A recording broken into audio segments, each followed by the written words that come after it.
Well, our guest today is author and stay-at-home mum to 4 young children aged between 3 and 12 years old. Her book, Only for Me, aims to empower and protect young children from sexual abuse. With 90% of victims being abused by someone known to them, it's critical to not only protect our kids, but to equip them with appropriate self-awareness and decision-making skills. Michelle Derrig, thanks so much for joining us here at the table today. It's such a hugely important topic that's sort of in a lot of parents' minds. Sure. But what actually inspired you to write this book? Okay, so it was about 4 years ago now, and I was just going out for dinner with a couple of mums, so it was just your typical night out. And on this night, I heard 2 stories that were shared, and in both cases, the mums talked about their children who were in primary school. In one case, the little boy was 7, and in the other case, 9 years old. And in both cases, the children had actually been abused by children their own age, so by their peers. In the school? Not in the school environment, no. So, you know, I was so shocked when I heard these stories. And the things that shocked me most was that they actually occurred at parks. So the parents were having play dates at the park. And so, you know, I just thought, wow, this can actually happen when I'm supervising my kids. In one case, you know, it was while the kids were on the play equipment, and in the other case, it was they'd actually sent the 9-year-olds to the toilets together, thinking that was the safer option because they had other little ones to look after. That is just crazy because, you know, a lot of time when you think about child abuse, you think it's an adult, you know, doing wrong by the child. Absolutely. But this is peer on peer we're talking about. Do you That's think correct. the kids are experimenting, or do you just think there's something that's not right? Okay, so unfortunately, it's very common. So if a child is actually being abused, that they will reenact what's being done to them. And in one of the cases, we know that the reason the little boy was acting out was because he'd actually been accessing pornography on his iPad at 7 and found the parents had discovered that a few months prior. So that was the reason in that first case. And in the second case, it wasn't actually confirmed for me, but with the details I was given, I think it's pretty safe to assume that that little boy was actually a victim of abuse himself, and he was simply just reenacting what had been done to him. Wow. So, yeah. So how early should we be starting to have these conversations with our children? Really, it's as early as possible. So, you know, 2, 3 years of age, it sounds early, but as soon as they can start to understand the concepts, we need to start talking to them about it. And it's such a big concept. It's so almost frightening for parents to approach the topic with their kids. How did you cover it in the book?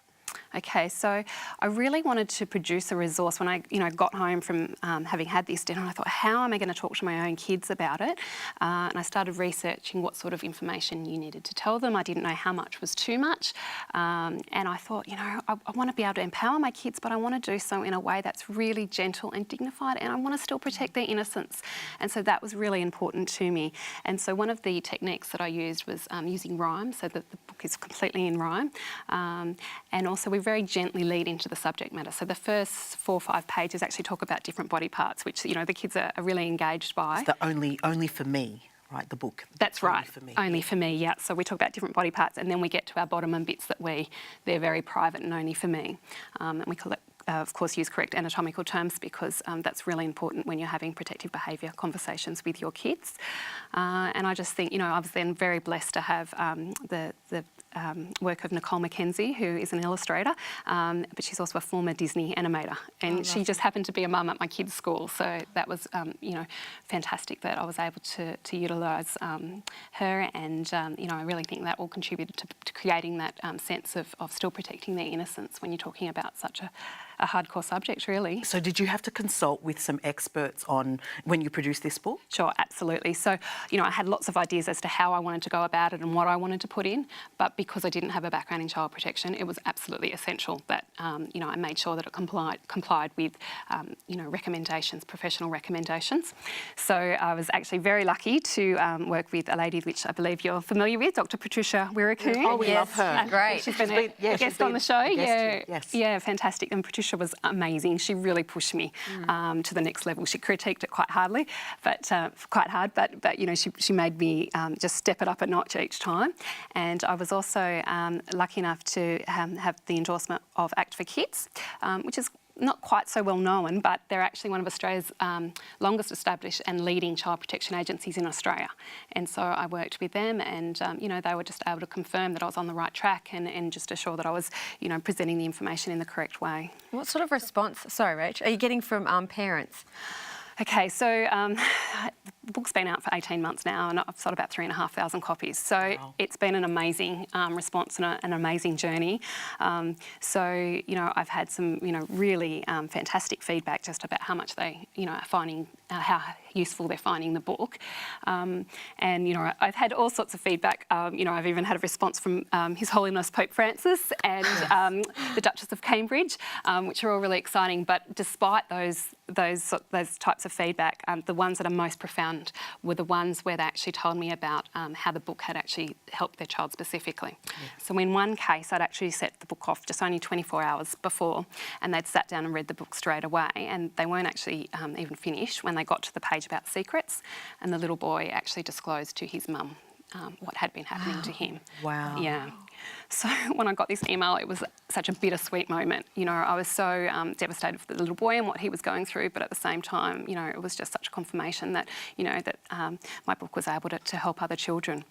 And then just recently in my own group of family and friends, it was a couple of months ago, a little boy was on the way home from swimming lessons, and he said to his mum, "Mum, there's a naughty boy at swimming lessons."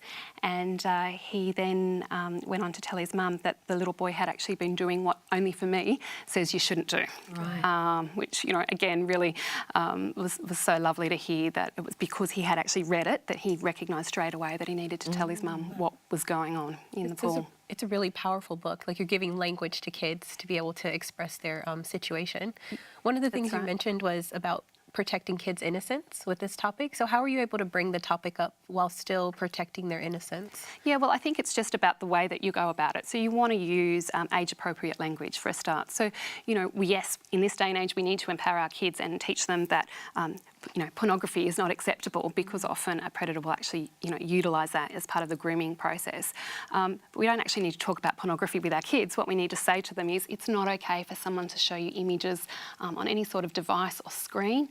So, you know, it's just putting it in really simple everyday language for them. And, you know, and I think using a resource, whether it's my book or another book, you know, that can help you have those conversations with your children. That's what's so good about your book is it's a rhyme. So that it's easy, I guess, for children and parents to speak to their kids about it, and it's user-friendly, I guess, for the child and for the parent. Yeah, that's right. I'm wanting to grab a copy of the book and read it to my son this afternoon. Yeah, well, where can people sort of get a copy of this book? I'm just going to hold it up so people can actually see that. So it's only for me, but where can people actually get a copy of that? Okay, so they can get that from my website, which is onlyforme.com.au. No worries. And it's $15.95, and that includes delivery Australia-wide. I can, of course, ship internationally if necessary.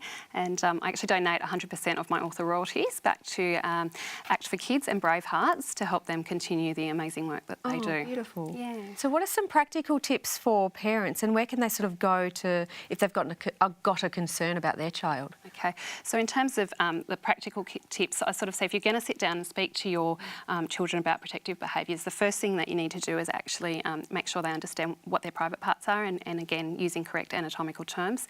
You need to then go through various... So you name them. You say, this is your vagina, correct. this is your penis. You don't make nicknames. That's right, correct, because otherwise it can get lost in translation if they've got funny names for them, and then they go and tell someone, particularly like a preschool teacher, you know, they won't necessarily know what they're talking about. So, yeah, so that's really important. Use the correct names. Use the correct names, yeah. And then you want, you know, to provide your child with different scenarios and actually let them know that it's, you know, that these sorts of behaviours aren't okay. So we actually say no one is allowed to look or touch or feel, and no one's allowed, you know, to ask you to do those same things.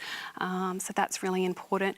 And then you want your child to know that if anyone does these things, you really want to empower them that they must say no.